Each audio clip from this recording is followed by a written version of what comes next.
Trump canceled signing of the bipartisan housing bill until the Save America Act is passed. And a market says, you are out of your mind. Is this the clip, folks? Go ahead and play the clip. Go for it. If it came to your desk, sir, would you veto it? About what? If the housing bill that you didn't sign today, if it came to your I desk... said I'm not signing the housing bill. I want to see what happens with it. Look, the housing bill is... Housing. I made billions of dollars with housing. I know housing better than anybody, maybe anywhere. It's all about the interest rate. Lower the interest rates, you can have all the housing you want. But you have to understand, I don't want to hurt people that own houses too. These people, for the first time in their lives, they have valuable houses. They become rich. I don't want to hurt them either. Sir, what you want to do is what good for everyone? Get the interest rates down. We have this numbskull that was the head of the Fed before, and he's a stupid person. And we call him too late because he was too late with the interest rates all the time. We need low interest rates. Low interest rates will solve everything. We'll solve that. Now, despite that, we're doing well with housing. But where we're really doing well is oil is plummeting. And by the way, is this going to get to the Saving Act or no? Affordability. We're doing... Guys in the back, can you pause it? The Democrats gave us... Is this going to get to the Saving Act or no? The SAVE Act. Because it has to do with interest rates. Yes or no? Send me a text and let me know, guys, because I wanted the SAVE Act clip to be played. So the Save America Act will make significant election and voting reforms, including requiring voting ID at polling places and proof of citizenship before a person could register to vote. It has been rejected by Democrats. Trump has pushed Republicans into Senate to modify the filibuster to get the bill through. Major Leader John Thune has maintained Republicans don't have the votes to do so. So the president doesn't want to pass this without the SAVE Act. Tom, is that a good move by the president? Is he using the leverage to make sure the other thing gets passed? Yeah, he's trying to use leverage, and people are on all sides of the aisle on this. I'll tell you where I am. He's trying to put pressure on John Thune, and I'd like to see John Thune, rather than being this backdoor diplomat, I'd like to see John Thune walk to the microphone and say, you know what, there are things this Senate and this Congress need to work on together. A balanced budget amendment, line item veto, and eliminating the filibuster. These things are holding us up on helping the American people. Those three things are. We need to eliminate the filibuster. We can't vote on the SAVE Act here because the Democrats are filibustering, and I need 60 votes in the Senate. So I need people that want to step forward and do that, but the Dems don't want that. The Dems are filibustering in the Senate, and you need 60 votes to bust the filibuster. So on one line, John Thune is correct. I don't have the... All right, guys. Today we're diving into one of the biggest political controversies making headlines across the United States. What appeared to be a routine step toward advancing a major housing bill suddenly turned into a much larger debate after former President Donald Trump announced that he would not move forward with the legislation unless Congress first addressed election reform. That single announcement immediately shifted the national conversation away from housing affordability and toward the future of election security, Senate negotiations, and political strategy. Supporters described the move as a powerful use of presidential leverage, arguing that major reforms often require difficult negotiations. Critics, however, accused Trump of connecting two unrelated issues and delaying action on housing during a time when many Americans continue struggling with rising home prices and high borrowing costs. As lawmakers rushed to respond, one question quickly emerged.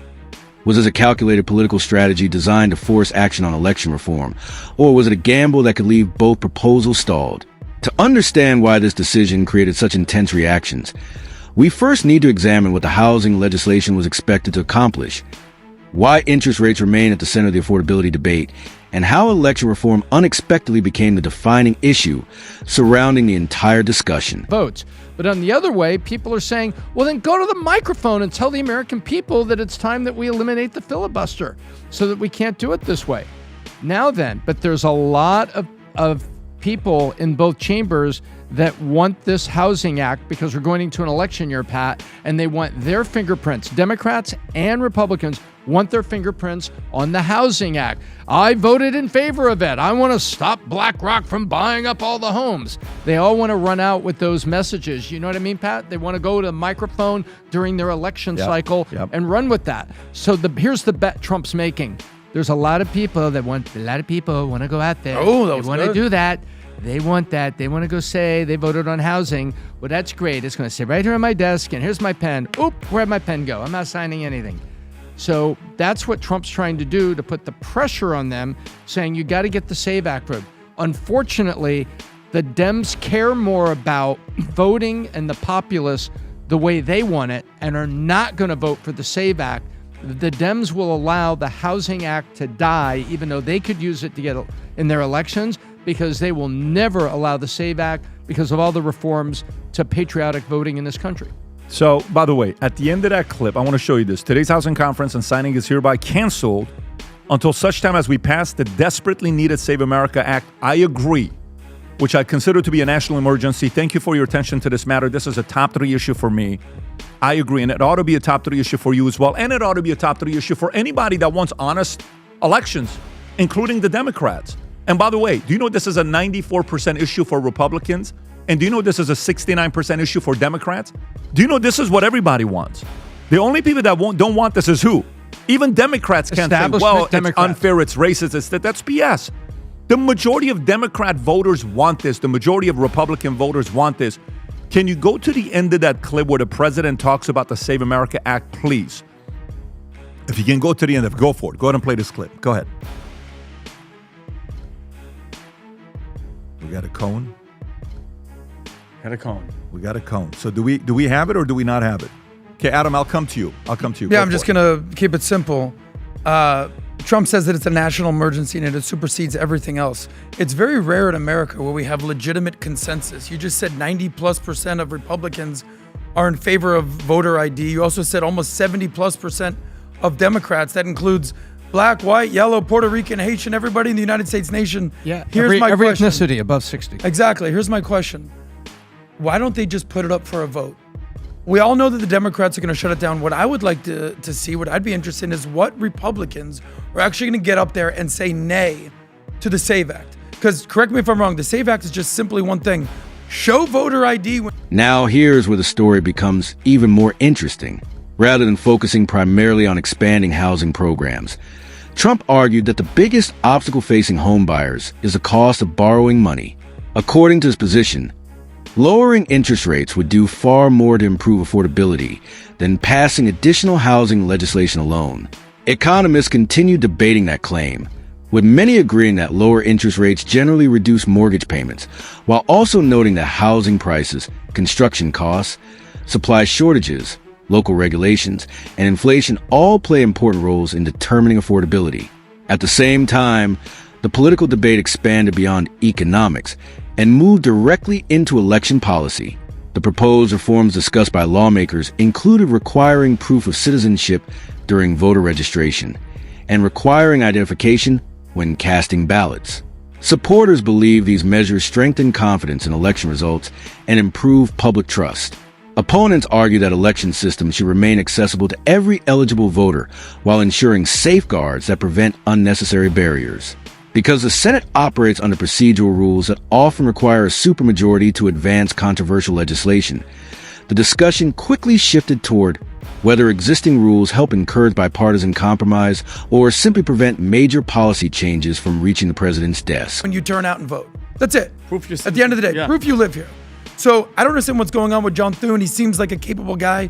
People in the Senate are lining up behind him. But for me, the simple explanation is put it up for a vote.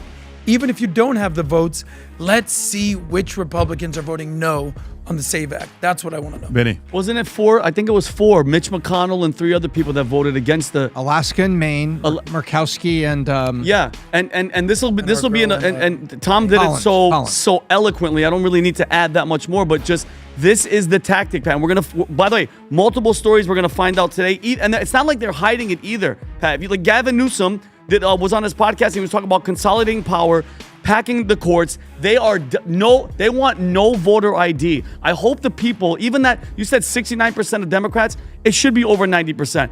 You want a free and fair election. This is the party that constantly talks about fascism and this and no kings. If you don't want no ID for people to vote in the country, and then when we complain about all the crime and all the stuff that they're doing, all the money, all the fraud, all the raping, all the killing, then we're the bad guys. It drives me crazy. But I'm going to tell you this. This is the part. You know how sometimes we jump into this camp of, we all do it.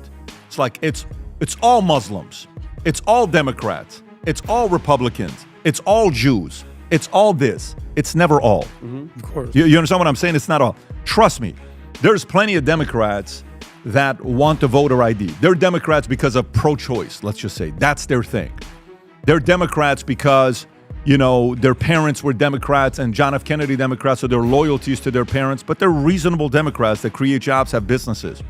There are plenty of reasonable Muslims in America that have jobs that contribute to society. We have a few of them here that work with us. We love them. One of our guys is one of our managers, one of our leaders over here. Love what he does. From Lebanon, great work.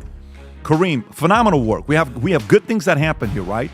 But here you're seeing the reasonable Democrats are saying, why don't you want voter ID? Why not? Let's get it. Let's get it and see how it votes. This is the reality of it. The one thing that's not one of our main stories, we want to know if there's any, manipulation that's going on. The moment they moved out USAID, whatever it is, AID from South America elections, did you see what happened to it? Have you seen the chart? So check this out. The moment last year we moved it out, can you pull the tweet to show where we were at in June of 2023? Check this out, Vinny. The money's out. You can no longer buy candidates in South America to put in the liberals maybe that you support, like Lula and some of these other guys. In June of 2023, I believe 10 of the leaders were Democrats. If you can go to the... As negotiations continued, pressure intensified on congressional leaders from both political parties. Many lawmakers supported advancing housing legislation because affordability remains one of the country's most significant economic concerns. Others viewed election reform as equally important and believed it deserved immediate attention before other legislative priorities. Political analysts described the situation as a classic example of high-stakes bargaining, where one proposal becomes leverage for another. Whether that approach ultimately succeeds depends entirely on how willing lawmakers are to compromise. Meanwhile, public opinion remains divided. Surveys have found that many Americans support some form of voter identification requirement, although there are differing views on how those requirements should be implemented and what accommodations should exist to ensure every eligible voter can participate. Housing policy also generates broad debate, with experts proposing everything from increasing construction and reducing zoning restrictions to encouraging affordable financing and limiting large-scale institutional purchases of residential properties. These competing ideas illustrate just how complex modern policymaking has become, where economic concerns, constitutional questions, and political calculations frequently overlap. Tweet, guys, that it shows the kind of like how we did it last time with Bustamante and Sarah Adams. You had it to me yesterday, guys. Can you just go to it real quick so we can have that? So June of 23, then June of 2026. The plus minus is +4 Republican candidates won, -4 Democratic candidates were out, the socialists. You need funding.